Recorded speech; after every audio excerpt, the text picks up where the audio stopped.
So now let's target this deep learning subject.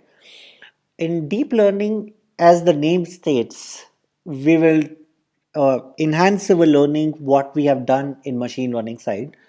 Definitely machine learning will be one of the prerequisite for deep learning because I'm going to use a lot of terms coming from machine learning side. For example, you will notice that the whole idea of deep learning is falling behind on top of your logistic regressions and multiple other algorithms what you have learned.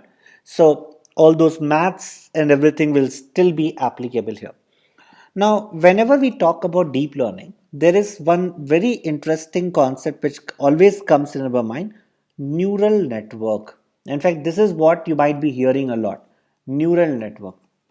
Now, before I go into the explanation of these concepts, I would like to give you a brief history behind it so that you get an insight that how this became famous, what is the idea behind it, and so on.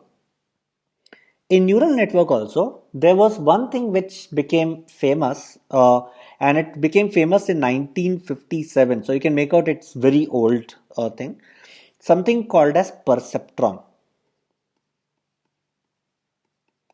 This perceptron concept actually came up from, it's very near to the concept of logistic regression, which we have already learned. Okay, I will show you that how they are related and how they are different also. So this perceptron concept actually became very famous, and this concept was very much related to from our brain cells. And let me tell you how. So this is how, basically, if you go to Google and type neuron, you will see a lot of images being here. Let me open any one of it. This is how your brain cell neuron kind of looks like. So there are few main things. So basically this is called as nucleus, then the middle part, and basically this thing from where you get the brain get the signal is called as dendrite, and this is basically the part from where the signal goes as an output. We denote it as axon. Okay, so we have dendrite, we have nucleus, and we have axon. Now in our brain we have a mix up of these things, so it's not just one but there are multiple things. Now why I'm talking about all this, because we will relate this same brain concept with our artificial neural network concept. So I would explain you how. So here also, if you notice what is happening, these dendrites will act as an input, and you can notice that we don't have one dendrite but we have multiple dendrites. So you can take this analogy as that we will have multiple inputs. Now here in nucleus, your some function is happening, some sort of operation is happening, some sort of event is happening into the nucleus part, and then through axon you are giving the output, right? So let me go back and draw this here. So what I'm saying is, so you have a dendrite, so you have dendrites. From dendrites, you applied some sort of function here, and you get output in terms of, so this function I'm calling it as nucleus. I hope I'm writing the right spelling, nucleus, and output is going to be axon, right? Now, in our case, definitely it's going to be like multiple inputs, right? So multiple dendrites were there. So if I have to represent the same thing with our way of understanding, so we can say, let's say this is denoting your dendrites. So you have x1 as one input, x2 as another input, x3 as another input, and so on till the time you have xn input, right?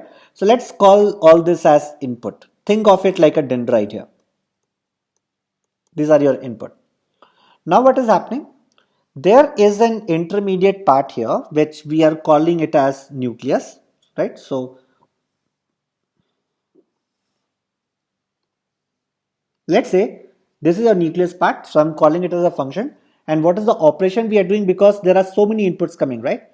So what is happening here? So let me create all this. So there is some input signal coming from this dendrites, let's say, and every dendrite is going to have a weight, right? So W1, W2, W3, WN. I will give you intuition behind this also. Don't worry about that.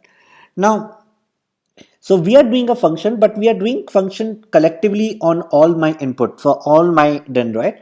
So let's denote it as sigma. Let's say it's a sum operation, just to give you an understanding here. And we have this function f. We call this function as activation function. This is just like your nucleus work, activation function. I will give you more details about that later, so don't worry about it. Activation function, and then you are getting your output, and your output is again like an exon. You can think of it like an exon thing which is coming out.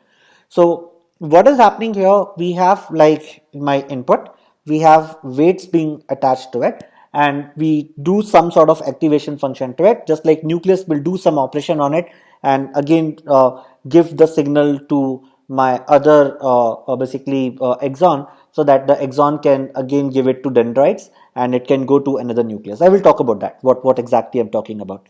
Now, this is the part.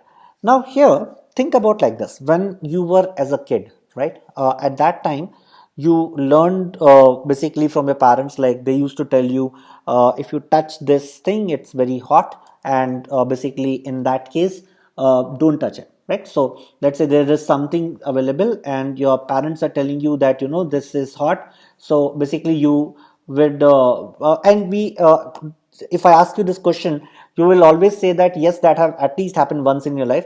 You must have touched at least that item once to see that whether it's really hot or not. Right? This is, as a child, as a curious child, we always used to do. And when once we touch it, when we realize that yes, it's really hot, we will never touch it. Right? So what happens inside your brain is there is a cell which is basically telling that yeah, this is hot, this is hot. And as soon as you touch and experience that, that cell become very strong, very strong. So next time, even if you try to touch it, that cell will immediately send a signal to your brain that no, it's hot, don't touch it. Right? That's what it's going to happen. Now earlier when your parents was telling it up, so in that case maybe you were just listening to them, but you were not basically still very convinced. So maybe at that time your line was very thin, right? That neuron which was coming up was very thin, so that signal was very weak. Now you can think of your weight something like that. So basically your weight here is like your weight value is going to be high if that signal is going to be high, if that input is keeping more high impact. And if the value of weight is going to be low if that impact is also going to be low, right? So just for an analogy from the last diagram, just to make you understand that how you can connect this brain example with respect to your weights which we have just discussed. So this is what our weight would be. And sometime when you become old, what happens at that time, you start forgetting people, right? All these things happen. So at that time, actually in your brain, what happens is a sad part of the human life. But what happens is that time your neurons get start getting separated. So they are not linked with each other anymore, and these signals start becoming weak. And that's one of the reason why your brain start working in that way. Now at that moment you can think of the weight becoming like zero. So if you are not creating any link between two items, we can think of weight as zero. So this can also happen here, which we will see in multiple cases. So this is also going to happen.